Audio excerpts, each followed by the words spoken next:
Bonjour à tous les délégués qui nous écoutent. Je suis avec Guy Desrosiers, chef de direction de Capsana. Bienvenue. Merci d'être là avec nous aujourd'hui. Merci à vous. Donc, pour commencer, j'aimerais savoir, pouvez-vous juste nous parler du défi santé? Qu'est-ce que c'est le défi santé pour ceux qui ne le connaîtraient pas?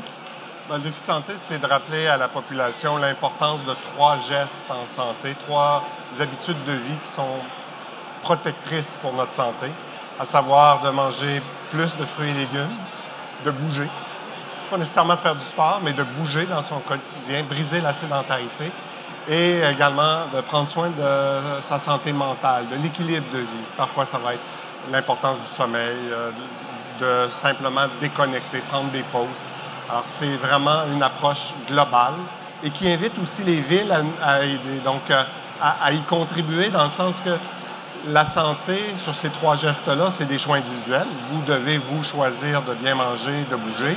Mais également, les villes ont un rôle en mettant en place un milieu de vie qui permet de bouger, d'avoir accès à des fruits et légumes frais et d'avoir accès à des lieux pour pouvoir prendre des pauses, relaxer, d'aller en plein air, par exemple, dans des parcs, près d'une rivière, en montagne, ou d'avoir donc cette possibilité-là de prendre une pause. Et donc, la partie qui concerne les municipalités, si je comprends bien, c'est le volet municipalité et famille dont vous venez tout juste de remettre les prix. Tout à fait. On vient de reconnaître les récipiendaires des prix sur différentes catégories, mais également les villes qui ont bâti pendant le mois du défi santé une programmation avec beaucoup d'activités pour animer leurs citoyens. L'idée derrière tout ça, c'est on reconnaît clairement que les villes ont un rôle central pour mettre en place des milieux de vie agréables, durables et où les citoyens peuvent s'épanouir. Et racontez-moi un peu quels étaient les critères pour choisir justement les 8 récipiendaires. Est-ce que vous aviez eu des choix difficiles à faire cette année, là? Oui, il y a toujours des choix difficiles. Il n'y a qu'un gagnant par catégorie. Les critères sont établis par des organismes experts qui nous aident dans la sélection et l'analyse des projets.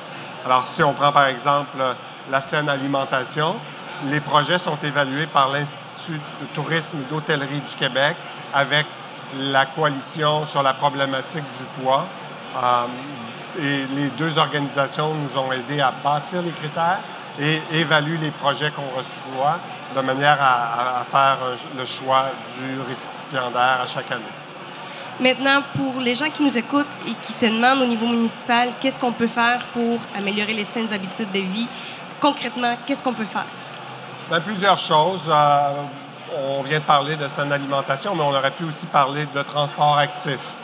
Les projets en transport actif sont évalués par Vélo Québec et Accès Transport Durable. Et ces projets-là visent à reconnaître des aménagements ou des améliorations faites par les villes pour favoriser ou aider le citoyen à utiliser le transport actif dans leur quotidien. Ça peut parfois être des pistes cyclables, ça peut être des trottoirs dans certains cas, ça peut être des services de transport en commun, des vélos-navettes, toutes sortes de moyens pour rendre les gens actifs dans leur transport.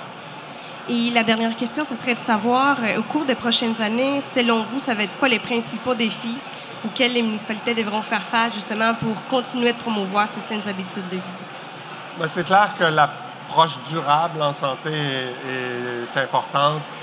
Elle est nécessaire aussi pour la planète.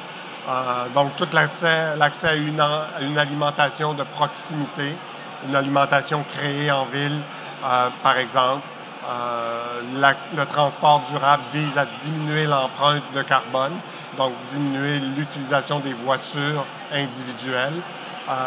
C'est vraiment dans une approche de santé durable et de développement durable que le défi se pose pour les prochaines années. Pensez-vous que les desserts alimentaires font partie des défis? Justement, il y a parfois des endroits où on n'a pas accès à des fruits et des légumes facilement? Clairement. Les desserts alimentaires, c'est un des enjeux. Quand on reconnaît les prix sur l'accessibilité aux produits frais, ça fait partie des critères dans la bonification de l'offre alimentaire dans les villes. Ça peut parfois aussi être des politiques publiques. Les précurseurs ont été la ville d'Amqui qui a interdit les boissons sucrées dans les installations municipales. Donc, dans les arénas, par exemple, il n'y a plus de boissons sucrées. mais accès à de l'eau. L'eau potable créée par les villes, c'est une eau de grande qualité. Il faut habituer les gens à faire des choix sains, écologiques et accessibles à tous, parce que l'eau de l'abreuvoir, elle est excellente et elle ne coûte rien. On l'a tous payé dans nos taxes et les villes font des efforts énormes pour offrir de l'eau de qualité. Parfait. Si jamais, en tant que gestionnaire ou en tant qu'élu, j'ai besoin d'outils, est-ce que je peux rentrer en contact avec Capsana ou avec les défis pour avoir de l'aide? Facilement, Capsana est là pour vous aider. Sur le portail du Défi Santé, il y a une section municipale où vous avez accès à des exemples inspirants. Vous avez également ici présent au salon le pointeur qui est un outil, sur le web qui vous aide à faire des choix selon les axes sur lesquels vous voulez intervenir. Si c'est le transport actif, si c'est la saine alimentation, si ce sont les aménagements sportifs ou de plein air, de récréation. Et vous avez là plusieurs outils. Et encore une fois, au défisanté.ca, section municipale, on vous présente les gagnants des années précédentes et qui deviennent des exemples inspirants. Parfait. Donc, c'était Guy Desrosiers, chef de la direction de Capsana. Merci beaucoup. Merci à vous.